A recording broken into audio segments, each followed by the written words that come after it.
Po ulicah stare Ljubljane pa je začel voziti poštar prihodnosti. Poskusno naj bi namreč pakete v tem delu mesta začelo dostavljati popolnoma avtonomno poštarsko vozilo. Takšni roboti bi bili zelo uporabni za dostavo v conah za pešce, no vsaj na papirju, kajti tale robot se mora naučiti še marsikaj. Tudi kako paziti na varnost podatkov.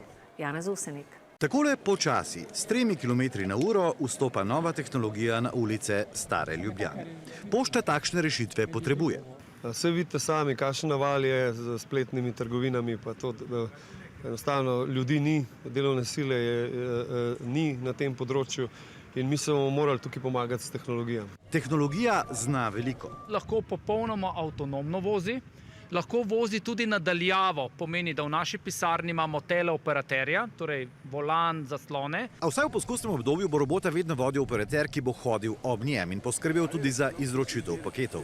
V tem trenutku je tole zelo draga poštarska torba. Izziv za prihodnost pa ni, kako bodo izročili pakete. To bi lahko storili tako kot na paketomatih, torej s kodo. Tudi varnost prometa ni zares vprašanje, saj vsa testiranja kažejo, da je sploh pri tej nizki hitrosti tak robot popolnoma varen. Težava je drugje. Robot dela s senzorji in kamerami, kar pomeni, da bi lahko iz poštarja postal tudi vohun. Slike imajo zamegljen obraz na posnetkih in pa tudi tablice se avtomatsko zameglijo.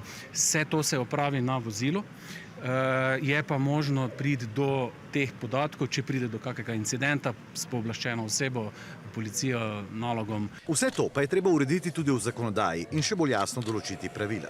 Poskusna vožnja po Ljubljani bo tako prav zares poskusna. Vsaka tehnologija ima svoje cikle razvojne, ki si jih ne da prehitevati. Želijo predvsem, da ga ljudje vidijo in sprejmejo kot del mesta, kot smo na primer sprejeli Kavalirje.